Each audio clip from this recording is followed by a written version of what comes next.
Another year, another UN General Assembly, and another occasion when I stand before you to address the same issue, the conflict in the Middle East. And not for the first time, developments on the ground have made me question the worth and utility of words in capturing the magnitude of the crisis. Yet not speaking about it would signal acceptance of the situation and abandonment of our humanity. And that I will not do. Our UN General Assembly was born 80 years ago, pledging to learn from, not repeat, history. The world vowed never again. However, for almost as long, Palestinians have been living through a cruel cycle of yet again, bombed indiscriminately, yet again, killed, injured, and maimed, yet again, displaced and dispossessed, yet again, denied rights, dignity, their basic humanity, yet again. So I must ask, how long? How long will it be before we find a resolution to this conflict, one that safeguards the rights of all sides and allows a level of normalcy in the lives of the families at its core? How long will it be before I stand before you and speak not of suffering and devastation in my region, but of prospect, prosperity, and potential? Sadly, this is not the only conflict in our world. And some may say that other wars are also devastating. But the Palestinian-Israeli conflict remains unique. It is the longest standing conflict in the world. An illegal occupation of a helpless population by a self-declared democratic nation, and a flagrant violation of repeated UN resolutions, international law, and human rights conventions. A failure that should have elicited outrage and action, especially from major democracies. Instead, it has been met with decades of inertia. My friends, the war in Gaza marks one of the darkest moments in this institution's history. But although it is today's horror, the injustice stretches back decades. The Palestinian-Israeli conflict has been on the UN agenda throughout its 8 decades of existence. How long will we be satisfied with condemnation after condemnation without concrete action? When it comes to the Palestinian-Israeli conflict, it seems that what unfolds in the halls of power is theory. The struggles and suffering on the ground is reality. For decades, we have seen several attempts to achieve a solution by interim agreements and temporary stopgaps, none that delivered on the end game.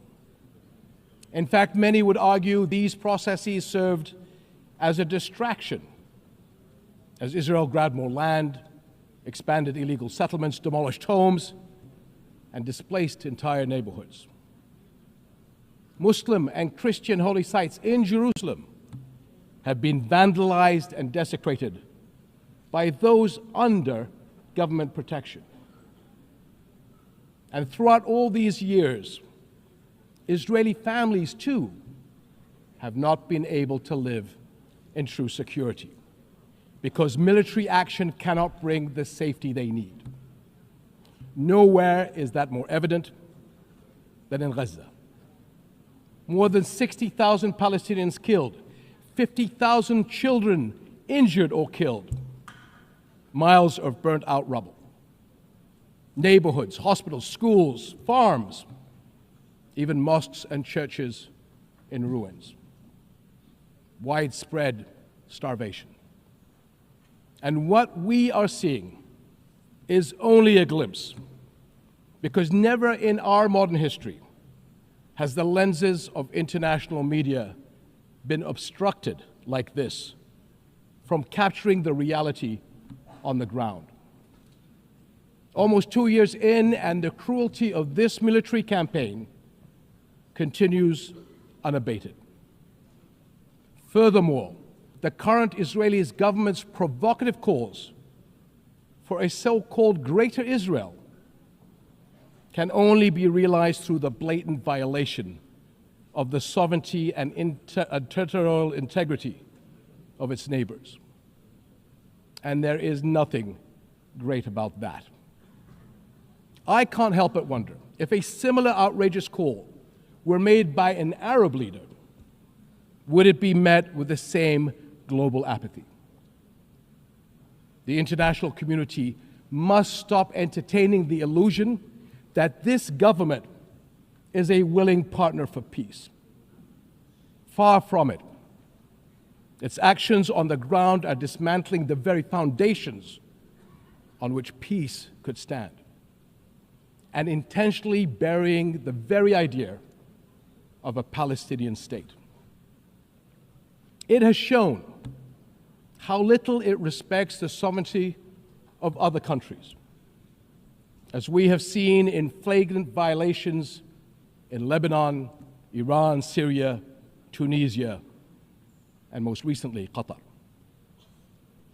And its hostile rhetoric calling for the targeting of Al-Aqsa Mosque will incite a religious war that would reach far beyond the region and lead to an all-out clash that no nation would be able to escape.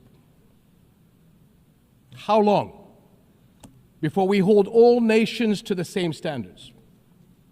How long before we recognize the Palestinians as people who aspire to the same things you and I do, and we act on that recognition? How long before we recognize that statehood is not something Palestinians need to earn? It is not a reward. It is an indisputable right.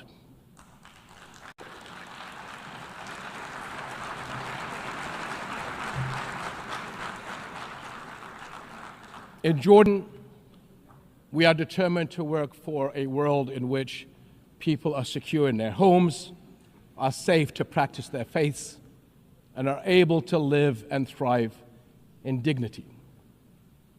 As custodians of Muslim and Christian holy sites in Jerusalem, we safeguard these holy places against actions that violate the city's legal and historical status quo. Compromising the delicate balance in the holy city will turn it into a tinderbox that ignites global conflict.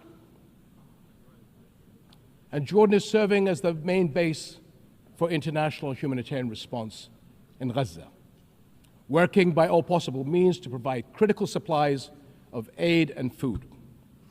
And we appreciate our regional and international partners. I'm also immensely proud of the many Jordanians, including men and women of Jordan Armed Forces, who are at the heart of this effort. Ground convoys, aircraft crews, doctors, nurses, and mobile medical staff who work even under fire to provide relief. These and countless others carry forward Jordan's deep heritage of compassion and generosity to a people in grave need. My friends, amid such darkness, there is a glimmer on the horizon. We are seeing more nations stepping up on behalf of a permanent ceasefire in Gaza, one that ensures the release of all hostages, unhindered humanitarian aid, and support for the Palestinian people as they rebuild. We all know that force is no foundation for security. It is a prelude for greater violence. Repeated wars are teaching generations of Israelis and Palestinians that their only recourse is the gun. Security will only come when Palestine and Israel begin to coexist. Seems I have the same problem as President Trump. Begin to coexist side by side. This is the two-state solution, in line with international law and UN resolutions. An independent and viable Palestinian state with East Jerusalem as its capital, alongside a secure Israel living in peace with its neighbors. For almost a quarter of a century, this has been the promise of the Arab Peace Initiative, in which Arab and Muslim partners around the globe extended their hand. My friends, for the past 2 years, we have finally seen the world's conscience stirring in the courage of ordinary people from every walk of life and every corner of the globe, raising their voices as one and declaring, it has been too long.